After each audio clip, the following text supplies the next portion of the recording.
Hello, everybody. Welcome to our presentation. My name is Jiayu Liang. Today, my group member, Utkarsh Anand, Michelle Wen, and I will talk about Piracy and Care.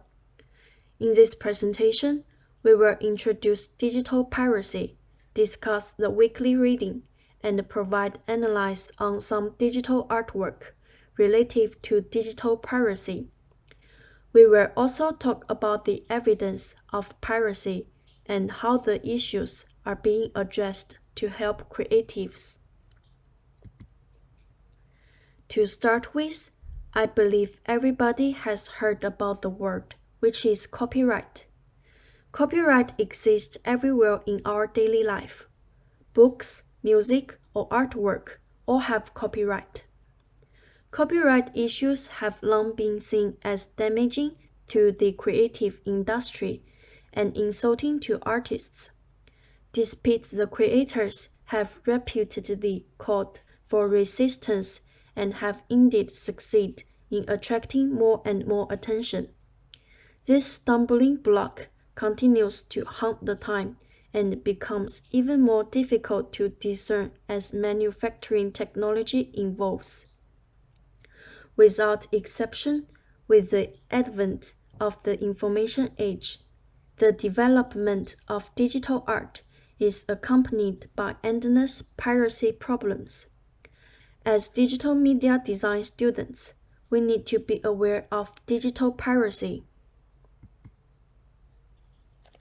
Okay, so what is digital piracy?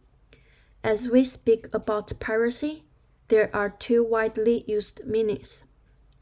In the traditional sense, piracy refers to maritime piracy, or the stolen goods from ships and other vessels.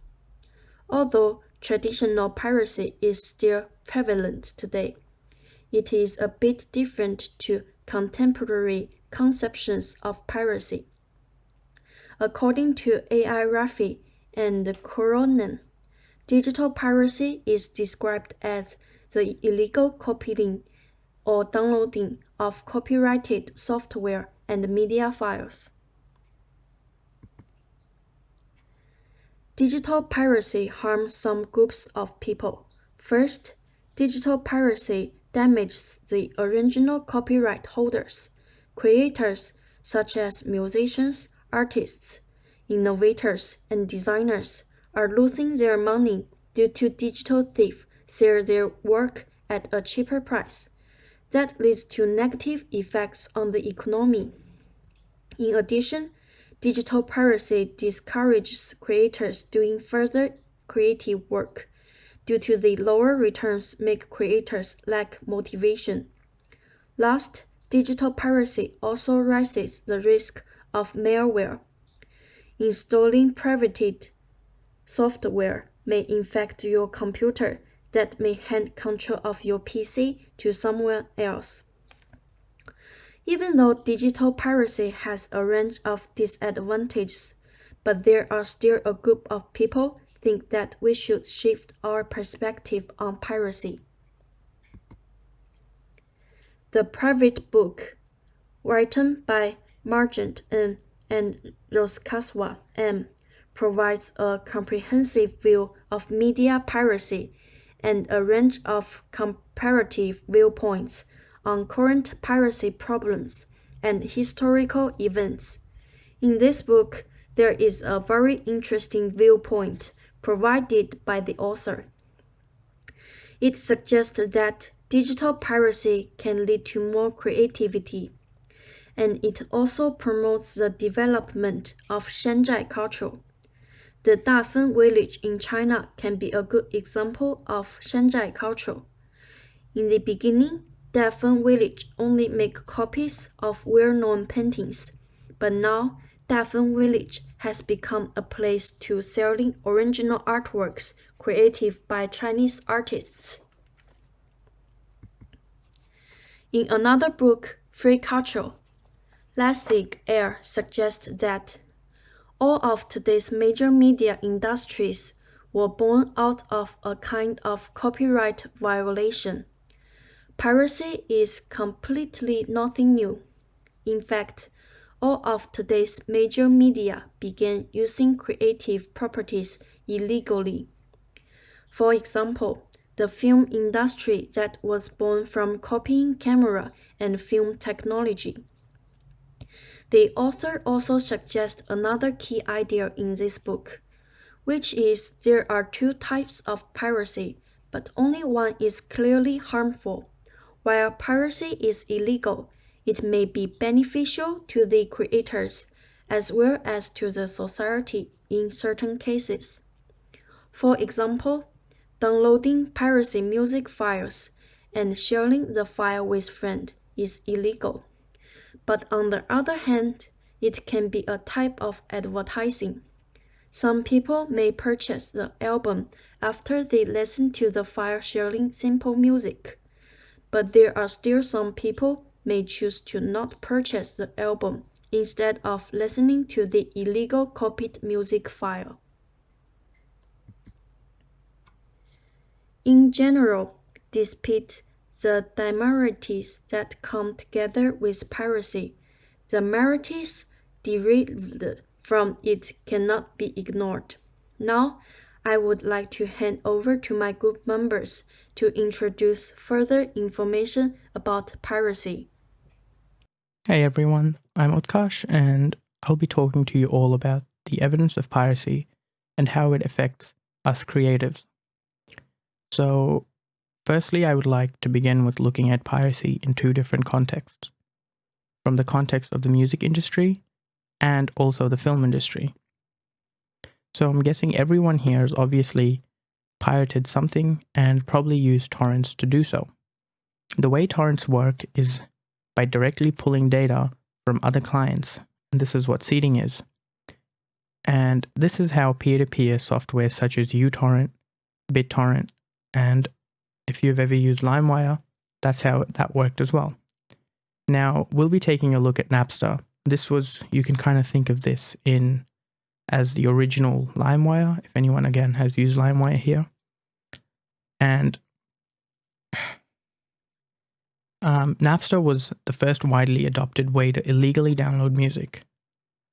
Napster was released in June of 1999. This caused the record industry to lose copious amounts of money in sales, as the mid to late 90s was when CD sales were at their highest point. The record industry claims that about 3.6 billion songs were being downloaded illegally each month, and had claimed that this has resulted in a loss of $10 billion to the US economy. In December 1999, A&M Records, along with 17 other record labels, had sued Napster, and this was the first major case to do that, had addressed the application of copyright laws to peer-to-peer file sharing. But in the end, Napster lost, and this had set a precedent making peer-to-peer file sharing illegal with copyright pieces of work.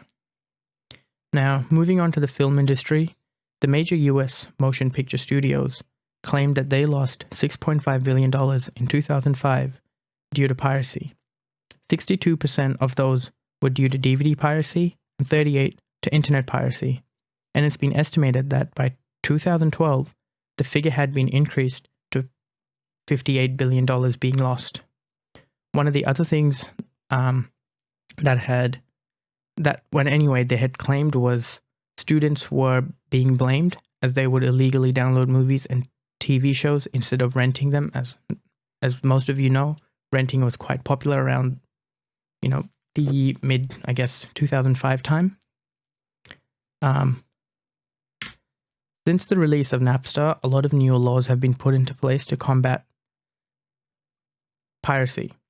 But more interestingly, subscription models help people not to pirate music or movies, as it is a lot easier to pay a monthly fee to a subscription platform and have access to a wide variety of TV shows and movies or music that you don't have to go out of your way to download illegally, sort it, and everything is just there, laid out for you.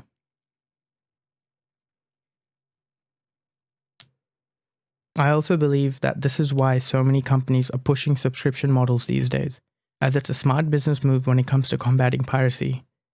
And in the end, they end up making a lot more money instead if people were just downloading TV shows, movies, and music.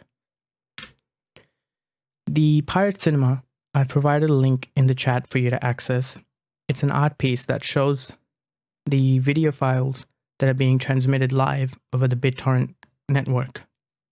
The reason you see so many different images and different and distorted frames is because, unlike downloading files off of a server, which downloads in a linear fashion, torrents or peer-to-peer file sharing download files in random segments, basically whatever is available, and then later on stitches the files together. This is especially important when it comes to music and video files, as they need to be played back in a linear way. This is a quote from their website that I believe sums up the project really well. Downloading torrents is not a linear process. Completion of a file is done in a disorderly manner and according to an irregular rate, which leads in the context of this project to a rearrangement of the full temporal continuity of initial video and sounds. The Pirate Cinema is based on data interception software. Its purpose is to reveal how much data is being transmitted over the BitTorrent network. You'll see in the pictures that it's showing where a particular frame of a movie or a TV show is coming and where it's being transmitted to. As you can see on the PowerPoint, I have put a picture of the art piece when it was in where it was being installed. You can see that in the first screen there is files being there's that particular frame that's being transmitted from United Kingdom to Australia, and the second one you see again United Kingdom to Australia. The third one you can see that that particular frame, however it may look, is being transmitted from the Philippines to Australia.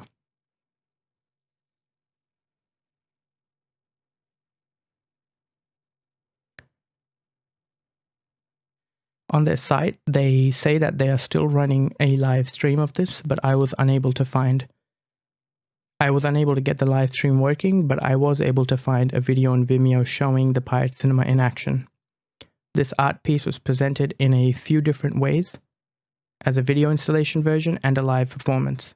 I find this very fascinating as it's an eye-opener to show you how much movies and TV shows are illegally going through the internet.